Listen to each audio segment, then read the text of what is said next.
평안에 매는 줄로 성령이 하나 되게 하신 것을 힘써 지키라.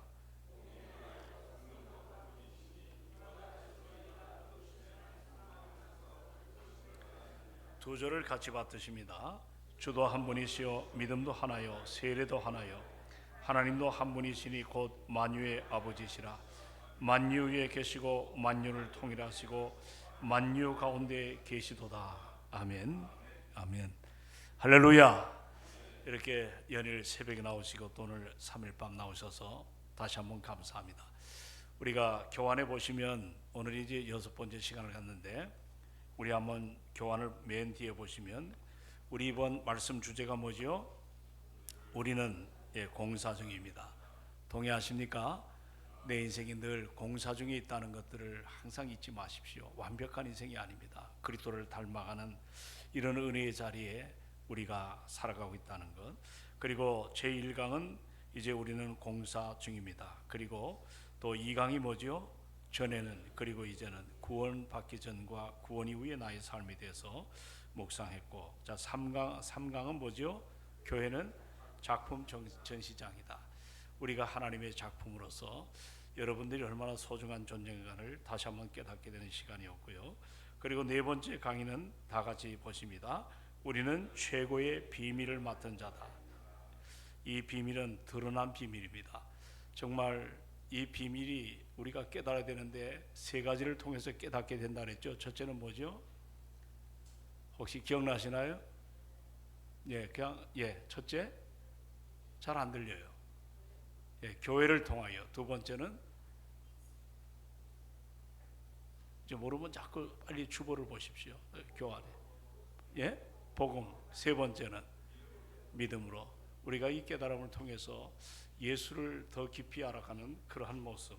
그리고 오늘 새벽에는 무슨 무릎? 낙타 무릎. 믿음으로 산 하나님의 사람들이 절박한 환경 가운데 그들이 기도를 포기하지 않았습니다. 특별히 낙타 무릎이 되도록 정말 꿇어 엎드리는 삶을 살았던 것을 보게 됩니다. 그리고 오늘 저녁에는 자 6강 다 같이 시작. 우리가 하나가 된다는 것. 자, 우리가 어떻게 해요? 하나가 된다는 것. 자, 여러분, 예수님께서 이제 이 땅에 머무시면서 십자가를 지시기 얼마 남지 않는 그 소중한 시간, 요한복음 7장에 보면 주님의 마음이 담겨 있습니다. 요한복음 17장이 전부 예수님의 그 기도의 메시지거든요. 그런데 그 메시지를 들여다보면 우리 주님이 가장 중요한 기대가 있다는 것. 주님의 기대. 그 간절한 기대가 뭐냐면 요한복음 17장 21절에 보면 이 세상을 떠나시기 전에 이 지상에서 제자를 위해서 중보 기도합니다. 마지막으로 기도하시는데 우리 한번 다 같이 한번 열어보시기 바랍니다. 요한복음 17장 21절. 자, 같이 한번 찾았으면 큰 목소리로 읽도록 합니다. 자, 다 얻으셨나요? 21절 시작. 아버지께서 내 안에, 내가 아버지 안에 있는 것을 같이 저희도 다 무엇이 돼요? 이 하나라고 하는 메시지가 담겨 있습니다. 자, 계속해서 읽습니다. 우리 안에 있게 하사 세상으로 아버지께서 나를 보내신 것을 믿게 하옵소서.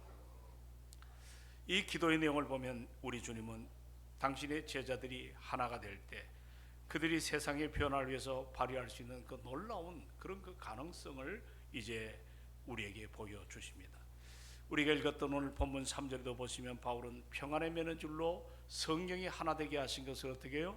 힘써 지키라. 따라합시다. 힘써 지키라. 자, 무엇 되게 하신 것을? 하나 되게 하신 것을 힘써 지키라. 그리고 내려가 4절로부터 6절을 같이 한번 우리가 말씀을 잡고 읽도록 하겠습니다. 자, 4절로 6절 그 하나에 대해서 나타납니다. 자, 시작.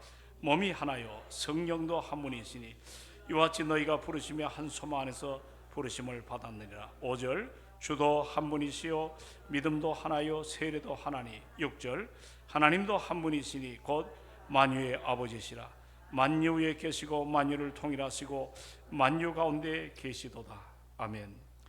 여기 보시면 사랑하는 여러분, 지금 사도 바울은 하나라고 하는 말씀을 계속해서 6번이나 강조하고 있습니다. 몸이 하나가 되고, 그렇죠? 성령도 뭐예요? 한 분이시다. 그리고 이와 같이 너희가 부르심의 한 소망 안에 부르심을 받았다. 그리고 주도 한 분이시고 믿음도 하나요. 내려가서 무엇도 하나요? 세례도 하나요. 하나님도 한 분이시니. 이런 메시지를 살펴보면 우리 주님이 짧은 문장 가운데 자그마치 6번씩이나 하나라고 하는 이 모습을 우리에게 강조를 하고 있습니다. 이 말은 우리 믿음 생활할 때 매우 중요한 것입니다. 에베소가 참 도시가 한복판이 세속화되고 여러 가지로 부패되는 그런 세상 한복판에 이제 예수를 영접한 하나님의 사람들이 교회를 구성하게 됩니다. 근데 안타까운 사실은 이들이 유대인과 또 이방 사람들, 이 두 부류의 사람들이 큰 줄기로 보면 유대 사람들과 이방인들, 그 두 줄기의 사람들이 있었습니다. 이들이 복음을 받아들였어요. 외형적으로 보게 되면 다 똑같이 구원받은 하나님의 백성들로 그들이 살아가지만 서로 간에 보이지 않는 간격, 이런 간격이 있었습니다. 이것을 바울은 안타깝게 여겼죠. 그렇기 때문에 여기 하나로의 삶에 대해서 강조하고 있지 않습니까? 우리가 지난번에 보았듯이 에베소서 2장 14절에 보시면, 자, 같이 한번 읽어봅니다. 이 간격을 헐어내신 그 메시지가 나옵니다. 2장 14절, 자, 같이 시작.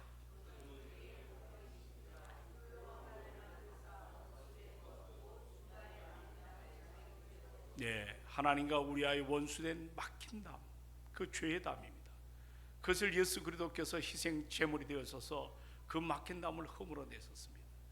누구든지 예수를 믿는 자는 이제 하나님께 나가는 그 길이 열린 것입니다. 그리고 내려가서 2장 19절을 같이 한번 읽어봅니다. 자, 2장 19절 시작. 그러므로 이제부터 너희가 외인도 아니요 손도 아니요 오직 성도들과 동일한 시민이요 하나님의 권속이라고 말씀했습니다. 이제 이와 같이 하나로의 이 강조를 지금 계속해서 바울이 이야기합니다. 이와 같은 하나됨에 대하여 이처럼 이것을 계속 유지해야 되지 않겠습니까? 반짝 신앙이 있어요. 냄비 신앙이 있어요. 그저 은혜 받으면 그냥 이 내비가 끓는 듯 그렇게 참 물불한 거라지만 은혜가 식어버리면 그냥 모든 것들이 채가버지는 그런 모습으로부터 이제가 탈피하고 우리가 성숙하기 위해서 이 하나됨을 계속 유지하기 위해서 해야 될 일이 바로 뭐냐면 여기 본문에 힘써 지키라는 단어가 나옵니다. 힘써 지키라. 무엇을 힘써 지켜야 될까요? 성령이 하나 되게 하신 것을 힘써 지키라.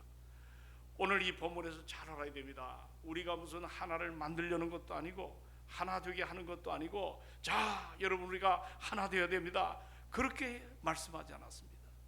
이제 성령 안에서 거듭나고 우리가 지체로서 하나가 되었다면 반드시 이 하나 된 것에 대하여 힘을 써서 지키라고 말씀하는 거예요. 그러니까 이 말씀의 그 요점이 뭐냐면 자 이미 우리가 하나 된 것을 뭐예요? 전제를 하고 있는 것입니다. 우리가 애써서 하나 되는 것이 아니고 우리가 노력해서 하나 되는 것도 아니고 이미 하나가 되었습니다. 예수를 만난 사람들은 그 하나됨을 이제 계속 유지하기 위해서 우리가 힘써서 지키라는 것입니다. 자, 여러분 교회 공동체는 세상이 갖지 못한 것들을 가지고 있어요.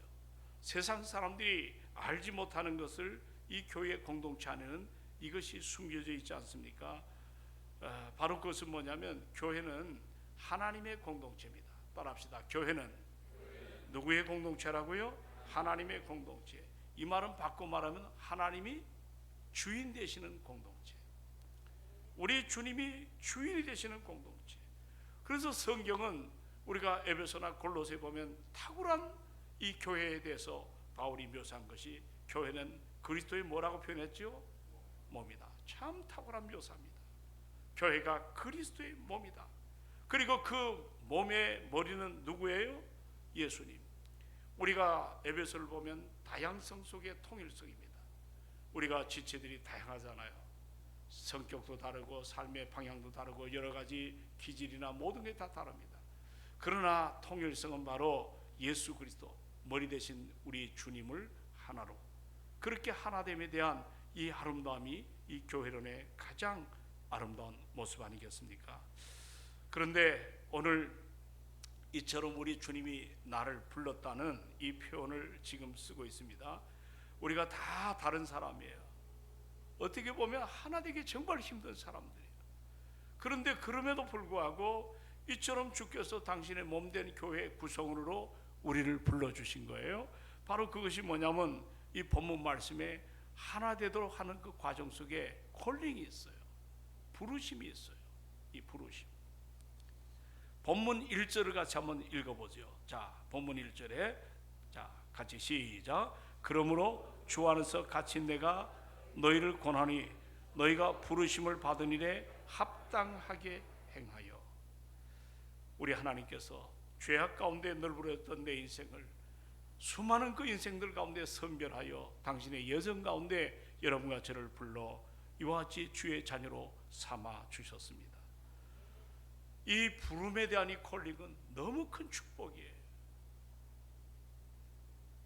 제가 군 생활할 때 이제 안동에서 훈련을 받았습니다. 예비사단인데 거기서 전반기 후반기를 한 150여 명이 훈련을 받았는데 이제 후반기 때 6월 달에 입소해서 8월 달에 이제 자대 배치가 되는데 전부 연병장에 더블백을 전부 놓고 기다렸어요. 그래서 우리 이름을 부르면서 이제 105대, 뭐 103보, 101보 어디 다 배치를 합니다. 근데 7명만 딱 남겨졌습니다. 그 주변에 보니까 모두가 두려운 빛이 있습니다. 웬만하면 이 예비사단에서 다 가는 곳을 하는데 그때 한 가지 소문이 뭐냐면 HID라고 하는, 정말 여러분들 요즘 그 군대 그 HID 출신 있죠? 이제 거기에 소속이 되지 않겠는가. 거기 가면 거의 죽음입니다. 모두가 불안합니다. 그럴 때 이제 거기에 이것을 호명하는 사람이 우리를 어디 간다 얘기도 안 하고 따울백을 전부 메고 안동역에 갔습니다. 그리고 열차를 타고 계속해서 달리다가 이 부산의 한 부대에 도착을 합니다. 그때 비로소 우리가 이 부산의 이 구보대 그 군수사령부에 우리가 7사람이 배치가 된 것을 그때 알았습니다. 그런데 이 군대 조직이 그렇지 않습니까? 내 의미로 하지 않습니다. 이 콜링, 부르심이었죠. 여러분, 우리 하나님이 나를 선택할 때 정말 그것은 감당할 수 없는 하나님의 은혜예요. 어떻게 그것을 말로 다 우리가 표현할 수 있겠어요? 우리가 조건이나 외적인 여러 가지 환경 요인이나 모든 걸 바라볼 때 내가 하나님의 자녀로 결격 사유가 얼마나 많은지 모릅니다. 그럼에도 불구하고 우리를 불러주셨다는 것, 이 콜링이라고 합니다. 이 부르심 앞에 우리가 하나님의 교회 공동체죠. 그 공동체 안에 하나의 일원이 되었습니다. 오늘 뚜껑을 여니까 우리 모습이 완벽하지가 않아요. 우리 요즘 새벽마다 공부하잖아요. 완벽하지 않아요. 모두가 달라요. 우리 주님처럼 완벽한 자리에 섰으면 참 좋을 텐데 우리 자신들이 공사 중에 있는 사람이라고 제가 지금 그런 표현을 하고 있습니다. 공사 중이라는 것은 진행형입니다. 만들어져 가고 있다는 겁니다. 지금은 볼품없지만 지금 뭔가 외형적으로 보면은 여러 가지로 복잡한 것들이 세워지고 있지만 그 건물이 완성될 때 그 아름다움은 이루 말할 수가 없는 것처럼 하나님께서 오늘도 우리를 작품으로 만들시기 위해서 우리를 공사 중에 있다는 사실을 우리가 다시 한번 깨닫게 되지 않습니까?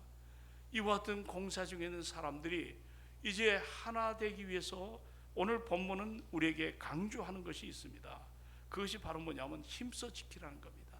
이미 너희는 하나가 되었다. 따라합시다. 이미 우리는 어떻게 되었다?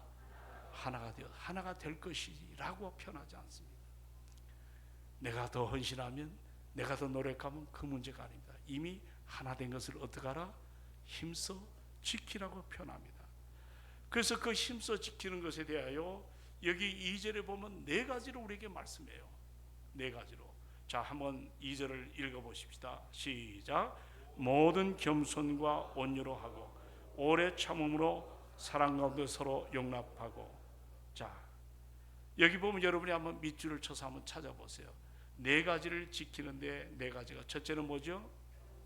그렇습니다. 두 번째는 온유입니다. 세 번째는 오래 참음. 그리고 마지막 네 번째는 사랑 가운데서 어떻게 하라? 용납하라.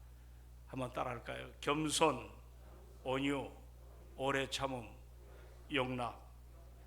이 네 가지를 이제 우리 주님이 제시하시면서 힘써 지키라. 그 지키는 하나의 과정 가운데 우리가 감당해야 될 요소 중에 첫 번째가 겸손입니다. 뭐 겸손 다 하시잖아요. 자신을 낮추는 거죠. 자신이 낮아지는 대신에 다른 사람이 어떻게 돼요? 높아지는 거죠. 교회 공동체가 하나됨을 지키는 방법 가운데 첫 번째가 겸손입니다. 세상의 사람들은 어떻게 하든지 자기를 높이기 위해서 수단 방법을 가리지 않습니다. 심지어는 오늘 경쟁 사회 가운데 내가 다른 사람을 짓밟고서라도 나는 높아져야 된다는 이와 같은 모습들이 우리 안에 팽배했습니다. 그래야만이 내가 살아남을 수가 있다는 거죠. 그런데 우리 하나님은 그렇게 가르치지 않습니다. 하나님께서는 우리가 겸손히 낮아질 때 우리 하나님께서 우리를 어떻게 해요? 높여 주신다고 말씀합니다. 그것이 바로 교회 공동체의 그 공동체를 교회답게 하는 메시지 아니겠습니까? 겸손은 신앙인을 신앙인답게 만드는 겁니다. 종교교육자 가운데 쯔빙글이라고 하는 하나님의 참 아름다운 신학자 한 분이 계셨습니다. 이분이 어느 날 지나가는 그 길에 두 마리의 염소를 통해서 겸손의 모습을 발견한 것은 유명한 에피소드입니다. 어느 날 산을 걸어갔어요. 이제 산책하는 그 과정 가운데 좁은 산길에 두 마리의 염소를 보게 됩니다. 그 중에 한 마리는 위로 올라가는 길이었고 한 마리가 위로 올라가는 겁니다. 그리고 다른 한 마리는 위에서 아래로 내려오는 좁은 길에 둘이 마주쳤습니다. 정말 어떻게 보면 긴장감이 일어나지 않겠습니까? 위에서 내려오는 것, 아래에서 올라가는 염소가. 이게 쯔빙글리가 호기심이 가득 차서 그 광경을 쳐다봤습니다. 근데 조금 있다 보니까 놀라운 일이 벌어집니다. 위로 올라가려던 염소가 길가에 납작 엎드립니다. 그리고 위에서 내려오는 그 염소가 납작 엎드려진 그 염소놈을 짓밟고 내려오는 것입니다. 그리고 엎드려져 있던 염소도 아무 일이 없다는 듯이 위에서 내려온 염소가 지나갈 때 그도 일어나서 자기 가는 길을 올라가는 것이었습니다. 참 이 광경은 흔치 않은 광경이죠. 미물 같은 짐승들도 이와 같이 어떤 그들의 어떤 질서를 우리에게 보여주는 이 모습을 갖고 이 쯔빙글가 이런 표현했습니다. 폭삭 엎드리는 사람. 우리가 하나님 앞에 은혜와 사랑을 받는 사람은 어떤 사람이다? 폭삭 엎드리는 사람. 유명한 이야기를 합니다. 폭삭 엎드리는 사람이다. 이 진리를 깨닫게 됩니다. 여러분, 이것이 쉽습니까? 아니면 쉽지 않습니까? 자, 우리 한번 우리 삶 속에 한번 적용해 봅시다. 내가 폭삭 엎드리는, 내가 손해가 일어납니다. 내가 이것 때문에 여러 가지 내 인격에 뭐가 아픔의 상처가 일어나는데 그거를 감내하고 여러분들 그것을 포기한다는 게 우리 삶에 그렇게 쉬운 것은 아닌 것 같습니다. 쉽지 않는 길이기 때문에 이 겸손함이 얼마나 귀한가를 우리는 알아야 됩니다. 입술의 겸손이 아니에요. 립싱크가 아닙니다. 삶에 묻어나는 겸손입니다. 그래서 하나님의 사람 야고보는 야고보서 4장 6절에 보니까 하나님께서 겸손한 자에게 뭘 주시고, 한번 따라합시다. 하나님께서 겸손한 자에게 은혜를 주시고 교만한 자를 물리쳐 주십니다. 이 겸손이 우리 신앙생활에 얼마나 중요한가. 결코 쉽지 않습니다. 누군가를 나를 짓밟고서라도 건너갈 수 있도록 자신을 폭삭 엎드리는 그 사람을 통하여 하나됨을 지켜낼 수가 있는 것입니다. 맞서 싸우면 하나님의 뜻이 드러나지 않습니다. 내가 좀 힘이 들어도, 내가 좀 억울한 것 같아도 내 안에 상처가 도지는 것 같아도, 내게 손해가 있는 것 같아도, 여러분, 내 자신을 폭삭 엎드리는 삶 속에서 주의 영광이 드러난다는 사실을 우리가 분명히 알아야 될 줄로 믿습니다. 참 쉽지 않은 이야기하죠. 겸손은 다른 사람을 존중해 주는 거예요. 내가 더 많이 하는 것 사실이지만, 내가 더 그보다 더 많은 것들을 소유하는 것도 사실이지만, 나는 알지 못하는 것처럼, 나는 아무것도 가진 것이 없는 것처럼 그렇게 행동하는, 이것이 겸손입니다. 여러분, 교회는요, 똑똑한 사람이 필요한 것이 아닙니다. 교회 공동체는 하나 되게 하는 것은 똑똑하고 내가 좀 많이 알고 많은 걸 가졌다가 아닙니다. 교회가 교회다운 것은 내가 늘 부족함을 느끼고 내가 아무것도 아니다고 하는 그런 마음가짐을 가지고 주의 몸된 교회를 섬겨나갈 때 그 공동체는 하나의로의 아름다운 삶이 더욱더 아름답게 역사되는 것들을 보게 됩니다. 지금 바울은 두 번째로 겸손을 이야기한 다음에 하나됨을 지킬 수 있는 또 하나가 뭐라 그랬죠? 예, 온유. 따라합시다. 온유. 혹시 기억나시나요? 갈라디아 5장에 보시면 성경에 9가지 열매가 나오죠? 그 중에 하나가 뭐예요? 온유입니다. 온유는 성경의 열매입니다. 이 온유를 이렇게 한번 제가 국어사전에 찾아보니까 모든 성가신 일을 참고 견디는 것이 온유다. 참 쉽지가 않죠.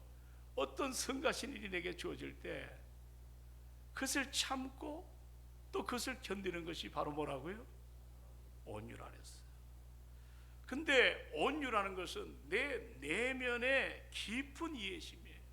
항상 자기를 들여다봐요. 내가 실수할 수 있죠. 내가 남에게 때로 상처를 줄 수가 있습니다.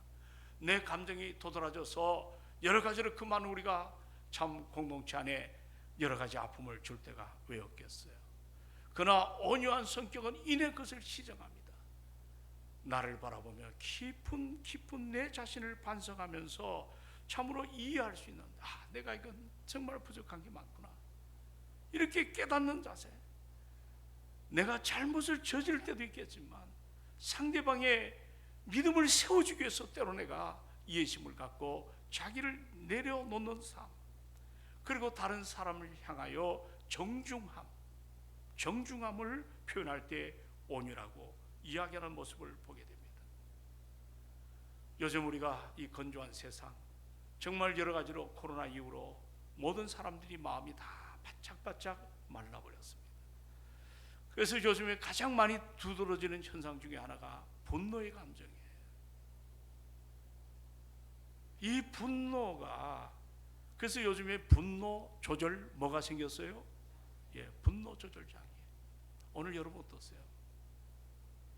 여러분의 마음에 이 분노가 일어나서 이것을 다스리지 못할 때가 얼마나 많은지 모릅니다. 이 분노 조절 장애, 이것이 하나님의 뜻에 아름답게 세워지지 못합니다. 그러므로 온유라고 하는 것은 이 분노를 절제할 줄 아는, 말씀을 붙잡고 성령 인도를 따라 절제할 줄 아는 이 자세가 우리에게 필요합니다. 분노를 조절하고 상대방만 뭔가를 이해해 주기를 원하는 것이 아니라 내 안에 여러 가지 잘못된 것들을 돌아보며 정말 우리가 늘 상대적인 삶을 살지 않습니까? 여러분, 이 온유라는 삶은 그렇습니다. 어떤 성가신 일이 있다 할지라도 그것을 참고 견디는 것. 따라합시다. 어떤 성가신 일이 있다 할지라도 참고 견디는 것. 국어사전 한번 찾아보시면 그렇게 나와 있습니다. 참고 견디는 것. 어떻게 보면 상대방이 참 이기적이에요. 막 어떨 때는 성질이 나죠. 자기 중심적이 조금도 고쳐지지 않습니다. 그런 사람을 향할 때 몇 번 얘기하다 보면 안 고쳐지는 거 어떻게? 그럴 때 내 안에 어떤 그 여러 가지 분노의 감정이 일어날 때가 참 많습니다. 그러나 상대는 태어납니다. 아무것도 아닌 것처럼 자기 이기적인 욕망 속에 그렇게 걸어갈 때, 우리가 그럴 때 여러분들 답답할 때가 많잖아요. 그럴 때 이 온유는 내 마음을 다스리는 이해심이 필요합니다. 그리고 상대방을 정중히 대하는 이 자세, 이것이 바로 여러분 온유의 모습.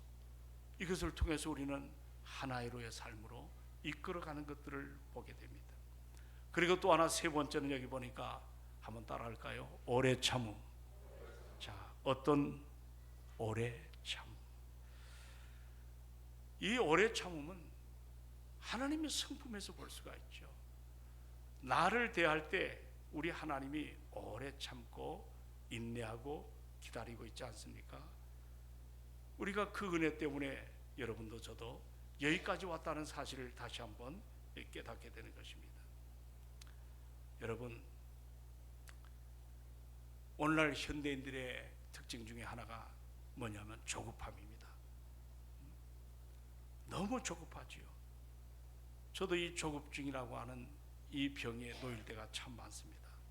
너무 빠르게 변화되는 세상을 살아남기 위해서 이 조급해야 된다는 이 강박관념, 거기에 함몰돼 가고 있는 모습을 보게 됩니다. 그리고 우리가 이걸 알아야 됩니다. 이 조급함이 우리의 영혼을 파괴하는 정말 무서운 질병이라는 사실을 우리가 한 번 더 생각하고, 이제 좀 주의 은혜 앞에 섰을 때 하나님의 말씀 앞에 내 자신을 말씀의 거울로 자꾸 들여보면서 자기 자신을 돌아보는 것이 얼마나 중요한가. 제가 안식년을 이게 미국에 갔을 때 잠깐이지만 그 강준민이라고 하는 목사님을 몬타나에서 만나게 되었습니다. 성경일 목사님인데 그 당시 책도 많이 쓰고 상당히 유명한 목사 중에 한 분인데, 그분과 함께 이제 그 호숫가를 거닐면서 아침에 지금도 생각이 나요. 그분도 동양 선교교회에서 여러 가지 갈등이 많은 것을 갖고 몬타나까지 올라왔습니다. 얘기하는 가운데 이 목사님이 조용한 음성을 가지고, 목사님, 견딤이 은혜입니다. 견딤이 은혜입니다. 벌써 오랜 세월이 지났지만 견딤이 은혜라는 말을 새삼 깨닫게 됩니다. 왜냐하면 오래 참음, 그 견딤 속에는 하나님의 사랑을 깨닫게 됩니다. 그리고 십자가의 그 능력이 견딤 속에 담겨 있어요. 예수님을 보십시오. 십자가 아래서 자신이 그렇게 사랑했던, 자신이 그렇게 구원하기를 힘썼던 저 백성들이 오히려 침을 뱉고 저주하며 할 때에 웬만하면 저들을 여러분은 얼마든지 저주할 권세가 있습니다. 주님은 참으셨어요. 오래 참으셨어요. 견뎠어요. 십자가 달려 죽기까지 그 일을 감당한 것을 보게 됩니다.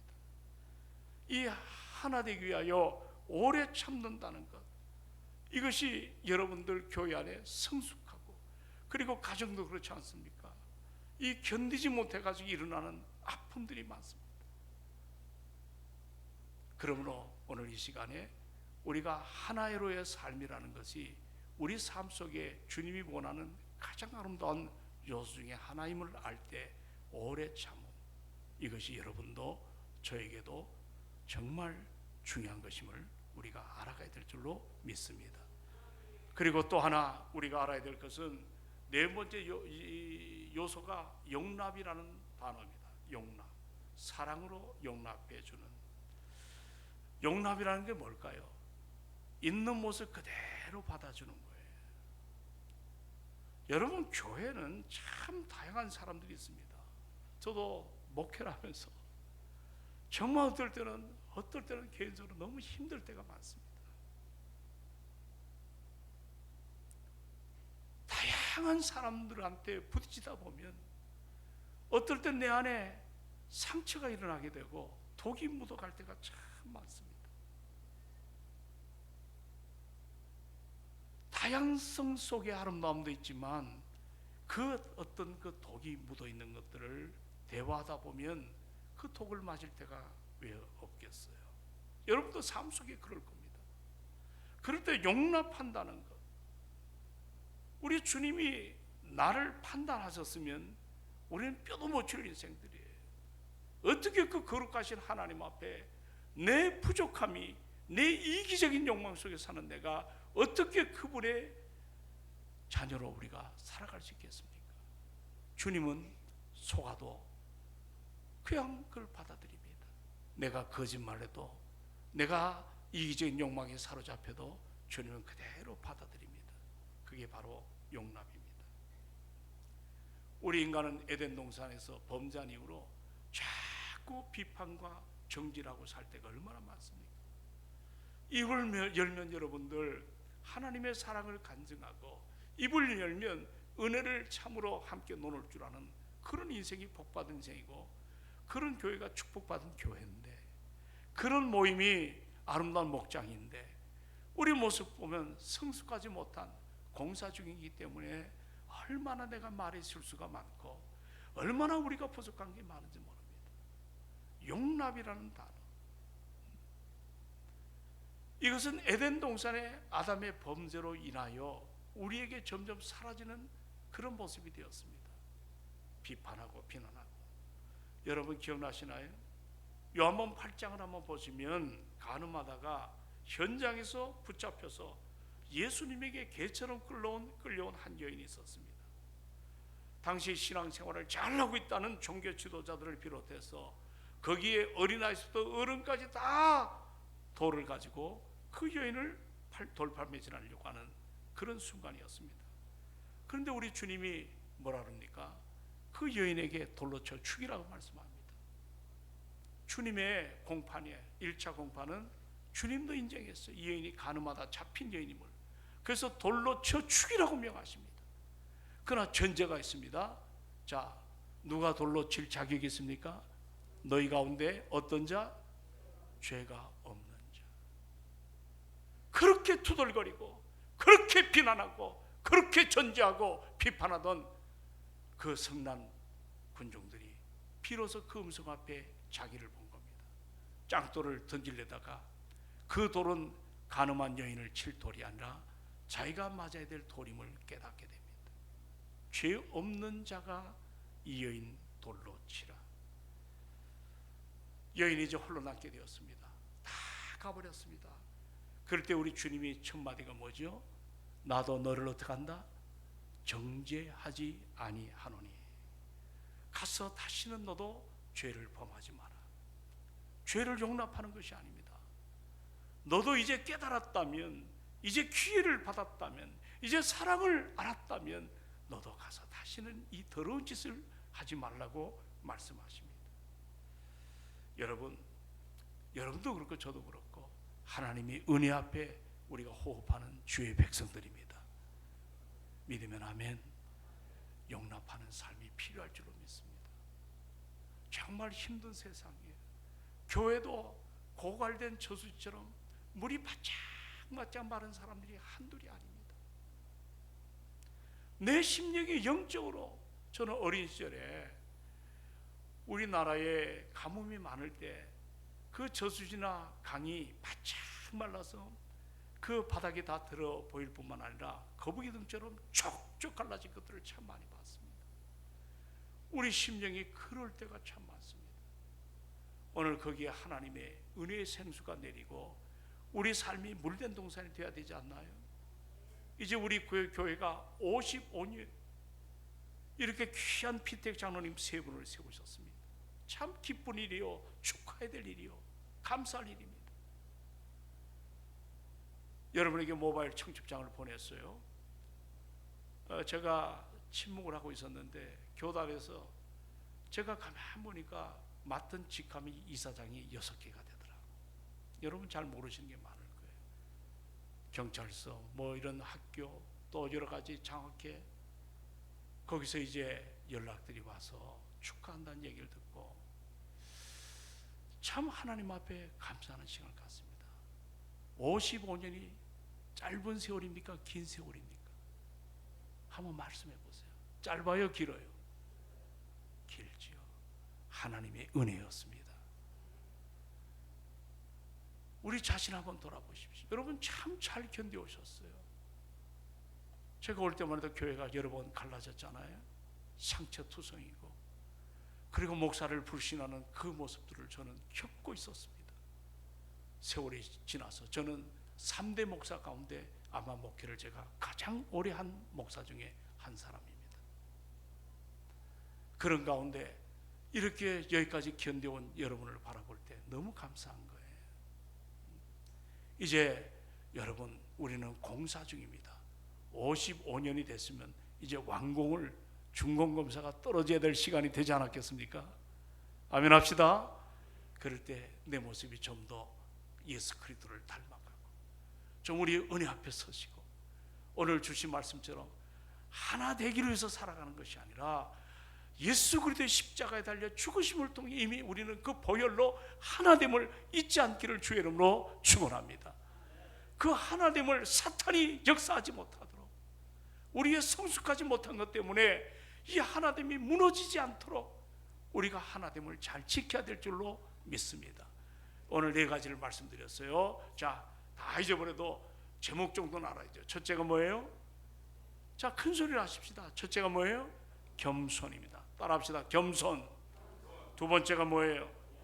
온유입니다. 온유. 세 번째가 뭐예요? 오래 참음이에요. 견딤입니다. 네 번째가 뭐예요? 용납이에요. 그냥 받아들이는 거예요. 그리고 시시비비를 내가 가리려고 하는 게 아니라, 요즘 제가 그런 목회를 많이 왔어요. 어떨 때는 그냥 있는 대로 얘기를 하지만 회개를 많이 해요. 그리고 이 모든 일은 하나님이 판단하신다. 누가 판단하세요? 하나님이. 그게 두려운 거죠. 우리가 할 수 있는 것은 정죄 기능은 사라졌습니다. 남을 정죄하고 심판하고 판단하는 기능은 사라졌습니다. 저분께 맡겨야 될 줄로 믿습니다. 그냥 받아들이십시오. 주님이 시시비비를 다 가리워 주실 줄로 믿습니다. 우리는 하나의로의 삶으로 이제 말씀을 정리합니다.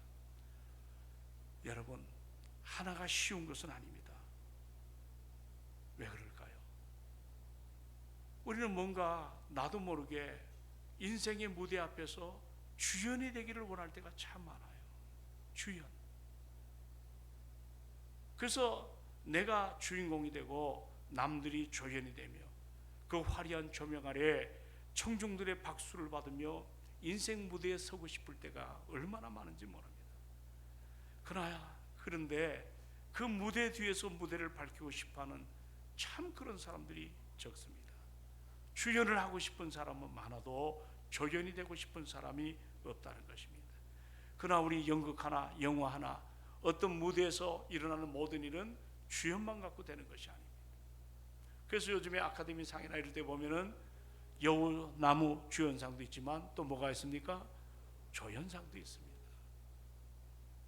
이 교회는 한 가지로 다양한 사람들이 정말 내가 주연 아니라 할지라도 조연의 삶, 이게 너무 중요한 거죠. 그래서 여러분, 유명한 안도연이라는 시인이 있지 않습니까? 그분이 뭐라고 얘기하냐면 안개꽃 같은 인생으로 살고 싶다. 어떤 꽃? 안개꽃 같다. 제가 한 몇 년 전에 안도연 시인의 시를 소개했을 때 그때 꽃꽂이 팀이 이 꽃꽂이를 안개꽃을 전부 만들어 왔더라고요. 제가 그때 많이 울었어요. 정말 이렇게 순정의 모습이 이 강단의 안개꽃이 그 화려한 그 메인의 꽃 하나를 받쳐주기 위해서 그 이름 정말 그냥 꽃이죠. 안개꽃 같다. 오늘 여러분, 교회에 다양한 사람이 있습니다. 말씀 배웠죠? 맡은 자의 구할 것은 뭐예요? 충성입니다. 이제 마음을 십자가의 사랑으로 접목시키셔서 우리 이번 집회 나 자신을 돌아보고 은혜 앞에 서서 우리가 55주년을 맞이할 때는 좀 더 우리가 성숙한 그릇들이 되어서 맡긴 주의를 잘 감당하기를 힘쓰는, 성령이 하나 되게 하신 것을 힘써 지키는 우리가 되기를 주의 이름으로 축원을 드립니다. 우리 같이 한번 기도하는 시간을 갖습니다. 반주 좀 부탁합니다.